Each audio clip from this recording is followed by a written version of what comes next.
ข้าพเจ้าเสริมสื่นพุทธิสารสมาชิกสภาแห่งชาติเขตเลือกตั้งที่ 13 แขวงสวรรณเขตก่อนอื่นขอแสดงความเห็นดีเป็นเอกภาพต่อการรายงานก็คือการตอบคำสักถามของท่านนายกรัฐมนตรีและเห็นดีเป็นเอกภาพนำคำคิดเห็นคำของท่านสมาชิกสภาแห่งชาติแต่ข้าพเจ้ามีบางปัญหาที่จะขอเฮียนเสนอถามต่อท่านนายกรัฐมนตรีดังนี้ปัญหาที่หนึ่งกับทานก็ได้กำหนดแล้วอยู่ในปัญหาเงื่อนไขมาตรฐานของพลากรครูแต่ปัญหาดังกล่าวก็ยังครูอาสาพวกเราก็ยังคงคอยอยู่อยากจะถามว่ายังดนปันไดเพิ่นจะตั้งปฏิบัติเพราะว่าครูเฮาลาออกกระหลายแล้ว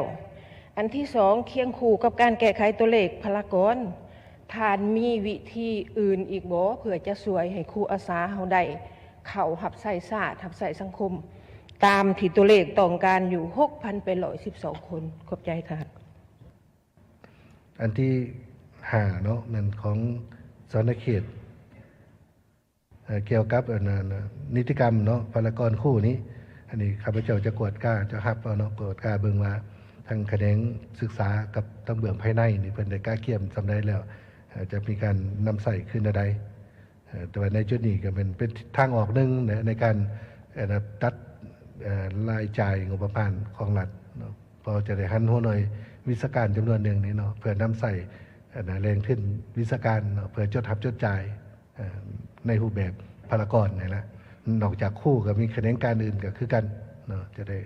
คนควบจะต่างปฏิบัติโดยเฉพาะเป็นหัวหน่วยวิศการส่วนตัวเลขรัฐกรคู่นี้เนาะโดยพอจะช่วยให้คู่อาสาสมัครนี้ที่ได้เฮ็ดเวียกหลายปีเนาะครับพระเจ้าก็ได้ยินคำเห็นของบางท่านหรือว่าอยู่ในเฟซบุ๊กโดย YouTube เขาเจ้าก็เว้าว่า